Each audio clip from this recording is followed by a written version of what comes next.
Buenas tardes, ¿no? Casi buenas tardes a todas y a todos. Gracias a los compañeros de la organización que han trabajado para que hoy podamos tener este encuentro e intercambiar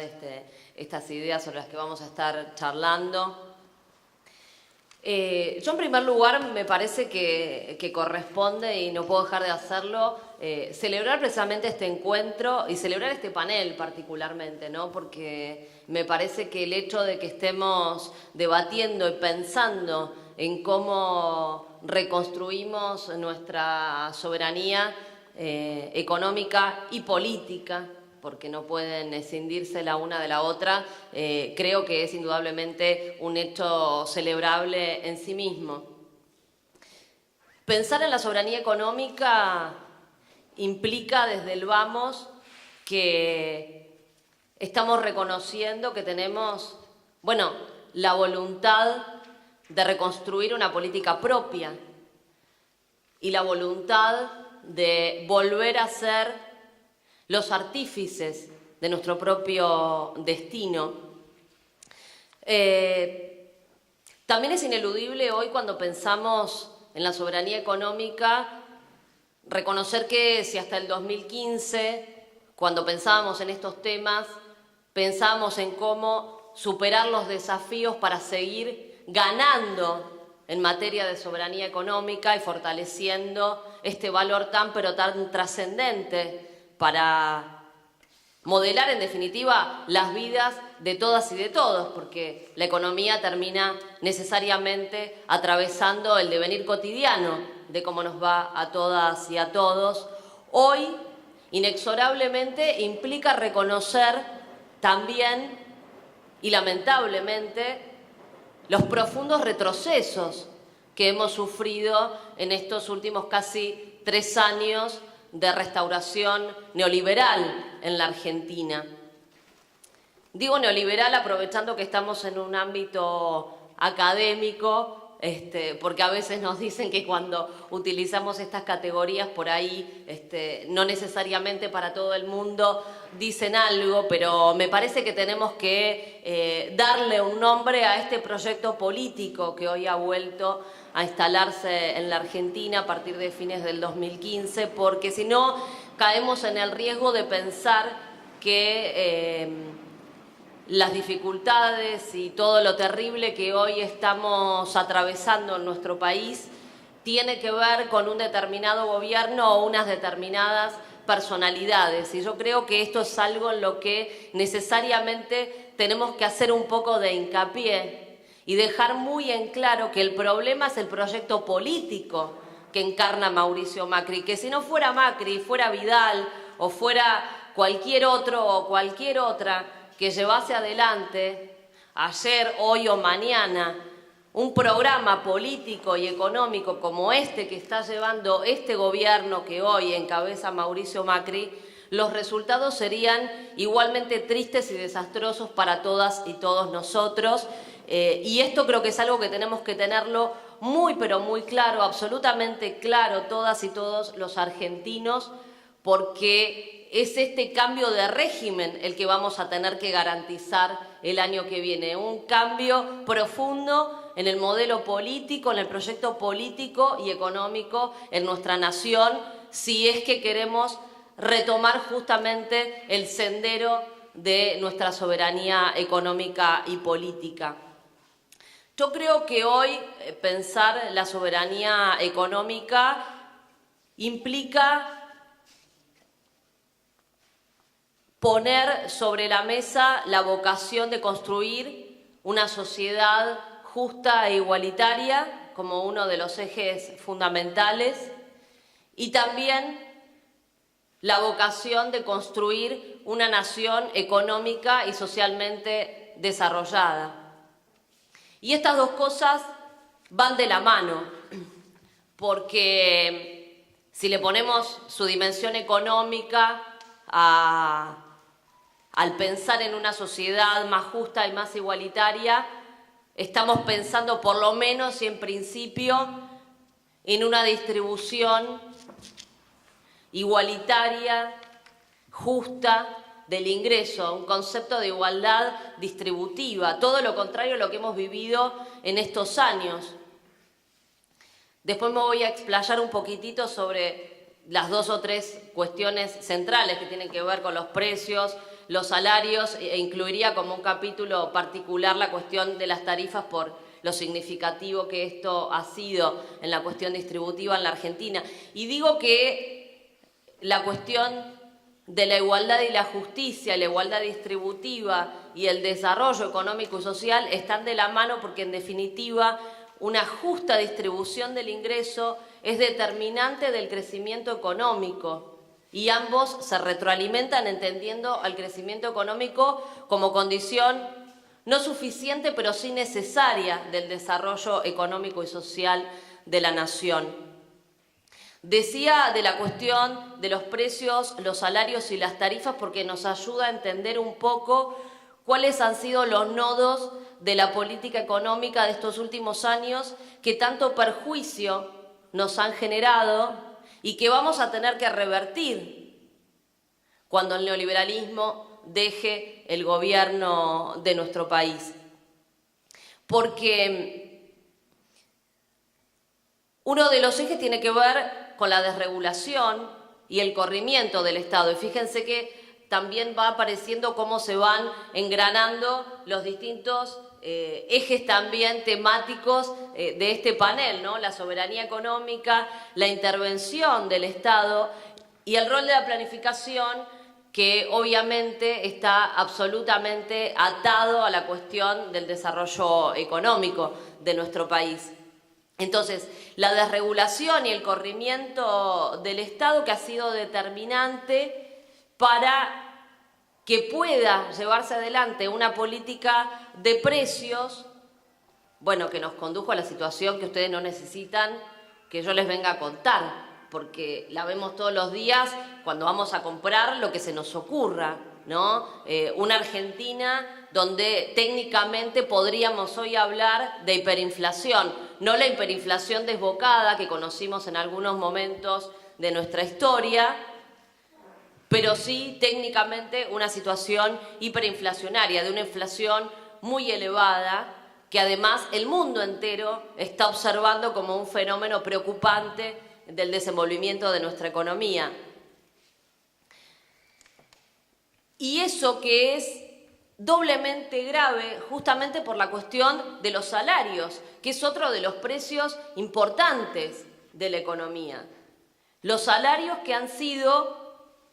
a diferencia y como contracara del corrimiento del Estado en materia de control de precios y del dejar hacer, un elemento sobre el cual este gobierno ha tenido una férrea decisión política de mantener planchados, de mantener persistentemente a la baja año tras año, con enormes pérdidas en términos reales, en términos de capacidad adquisitiva y capacidad de consumo, y por eso se constituye en el elemento central que explica el desplome del consumo, de la demanda, de la actividad y del empleo, ¿no? La situación recesiva que hoy estamos atravesando.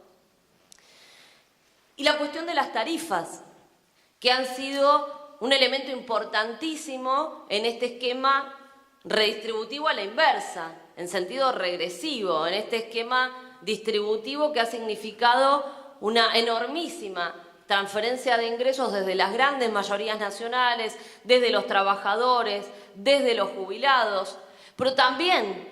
desde los sectores que producen en la Argentina, que generan empleo e invierten en la Argentina o invertían cuando había posibilidades de invertir en la Argentina, hacia sectores minoritarios, concentrados, poderosos, dominados esencialmente por el capital transnacional y por un pequeño puñado de personas humanas que se encuentran en la cima de la pirámide de ingresos de nuestra economía. Y yo siempre digo que, un poco para cerrar el cuento de manera muy sintética de lo que ha sucedido en estos años, porque siempre a los economistas, no sé si hay economistas en el auditorio, nos dicen cuando nos enseñan la teoría económica convencional que, bueno, que vos tenés la propensión a consumir, la propensión a ahorrar, y que el ahorro está en relación con la inversión, y que entonces, viste que siempre nos dicen, no, porque acá el problema es que el ahorro, porque hay que ahorrar, porque si no hay ahorro no hay inversión. Bueno, la verdad es que en el mejor de los casos es solo una parte de la verdad, porque aquí lo que se ha hecho es restarle ingresos justamente a los sectores que tienen, a los sectores que consumen, a los sectores que tienen alta propensión a consumir en términos económicos, y sí han acumulado excedentes algunos sectores que tienen capacidad de ahorro, ¿no? Para sintetizarlo de alguna manera. Pero esos sectores que ahorran son en realidad los que tienen una alta propensión a fugar, que es la parte que no nos cuentan cuando nos explican la teoría económica. Entonces, ese ahorro nacional, que es mentira, que es insuficiente, que hay suficiente ahorro nacional para financiar el desarrollo de nuestra nación, no se vuelca al circuito productivo, no vuelve en inversiones productivas para expandir nuestra economía, nuestra actividad, generar nuevos empleos y retroalimentar el funcionamiento virtuoso de nuestra economía. Esos excedentes se dolarizan y se fugan y se van al exterior o salen de nuestro circuito productivo. Y este es un problema enorme que tiene que ver con la intervención que ha hecho el Estado, porque fue una decisión política de este gobierno propia del proyecto neoliberal el decidir la desregulación total y absoluta en el orden de lo cambiario y de lo financiero para que este fenómeno sea posible. Y como además la agenda del desarrollo económico y social de la nación está absolutamente ausente del programa del gobierno neoliberal, entonces además también han desregulado nuestro comercio con el resto del mundo. No hay política comercial en la Argentina. Y esa desregulación de nuevo viene a servir no a los intereses nacionales, sino a intereses foráneos, porque hoy la Argentina, a diferencia de lo que sucedía antes de que Mauricio Macri llegara al gobierno, manda los dólares al resto del mundo, no los recibe, importa más de lo que exporta. Yo decía, no hay política comercial. Bueno, lo que hay es una política de apertura irrestricta, una fiesta importadora que le ha impedido a la Argentina la posibilidad de generar divisas genuinas para financiar su desarrollo. Y este es uno de los grandes desafíos que tenemos por delante. Y entonces, ¿cómo se ha financiado esa millonaria fuga de dólares que se ha producido en la economía por parte de estos sectores que han podido acumular los excedentes a partir de una política distributiva regresiva? Bueno, se ha financiado con uno de los enormes flagelos que hoy atraviesa nuestra economía y que es, entiendo, uno de los grandes determinantes en la pérdida de soberanía económica y política, porque además hoy tenemos al Fondo Monetario Internacional respirándonos otra vez sobre la nuca, y tiene que ver con haber financiado todo ese desaguisado en materia de política económica con endeudamiento externo. Un enorme yugo que vamos a tener que romper en el camino de recuperar la soberanía económica y política en nuestra nación, y que ha culminado a la postre, por supuesto, porque todo este esquema es absolutamente insustentable, un poco por lo que decía antes, ¿no? Porque si los trabajadores, si los argentinos no tienen capacidad de consumir, si se hunde el consumo agregado en la economía, si se desploma la demanda, se desploma la actividad, y entonces los que producen no solamente no pueden producir, sino que además no pueden generar empleo, por el contrario, lo destruyen. Es el fenómeno que vemos todos los días en las tapas de los diarios. Las fábricas que cierran, los trabajadores que son despedidos y echados a la calle, las familias que se quedan sin ingreso, y que cada vez son menos los argentinos que pueden acceder al consumo, y que por lo tanto no pueden desempeñar el rol fundamental que tienen que desempeñar en el marco del crecimiento y del desarrollo económico, que es ser el combustible de ese crecimiento, porque ese consumo, que a veces se lo demoniza o se lo estigmatiza, es combustible del crecimiento. Cada vez que ustedes van y compran en el comercio del barrio y le demandan al comerciante y al comerciante le va bien y factura más, le demanda al que produce y al que produce le va bien y factura más y necesita contratar, si esa demanda se expande, a más trabajadores y necesita invertir y comprar una máquina nueva. Y de esa es la manera como virtuosamente funciona la economía. Tengo que ir redondeando, ¿no? Entonces, distribución y desarrollo, dos cuestiones que van de la mano y elementos centrales sin los cuales creo que hablar de soberanía económica sería una caja vacía, ¿no? No pueden estar ausentes estos dos elementos cuando pensamos en la reconstrucción de la soberanía económica de nuestra nación. Pero hay otro elemento que hoy está por encima de todo esto, porque hasta aquí venimos hablando de algunos lineamientos muy generales, por supuesto, dado el corto tiempo, de lo que tiene que ser la matriz de una política económica soberana al servicio de la Argentina y de los argentinos y las argentinas. Pero para que una política de estas características pueda constituirse en una realidad efectiva en nuestra nación y para nuestra sociedad, necesariamente hay una batalla previa que tiene que ser dado, y esa batalla está en el ámbito de la política, estrictamente, porque un programa económico que apunte y que se desarrolle en el marco de la soberanía económica nacional necesariamente exige la existencia de un gobierno del pueblo que esté en condiciones de llevar adelante y hacer efectivo un programa de políticas económicas de estas características. Por eso, y ya para ir cerrando, estoy absolutamente convencida que el desafío más importante de la hora que tenemos, no solamente los economistas, no solamente los que circunstancialmente podemos estar sentados hoy de este lado del micrófono, sino todos y cada uno de los que estamos sentados en este auditorio y también los que están afuera y los que están afuera de esta universidad, es trabajar en la construcción de la alternativa política que nos permita recuperar nuestra soberanía económica y política y devolverle en definitiva lo que de verdad y en el fondo más nos importa, que es la felicidad a nuestro pueblo. Y esa reconstrucción política de la alternativa que le permita al pueblo argentino, al pueblo trabajador, volver a tener un gobierno que represente cabalmente sus intereses, implica también un gobierno de unidad, este concepto que está tan de moda. No sé qué es lo que piensa cada uno. Por ahí cada uno cuando piensa en la unidad, piensa en un concepto distinto, puede ser, ¿no? Cada uno se imagina la unidad de acuerdo con su propia subjetividad. Yo creo que hay una cuestión que ineludiblemente tiene que estar en la base de la construcción de una alternativa política popular, nacional, democrática y de unidad, que es una unidad que ya existe, esa unidad que no se construye ni en la rosca política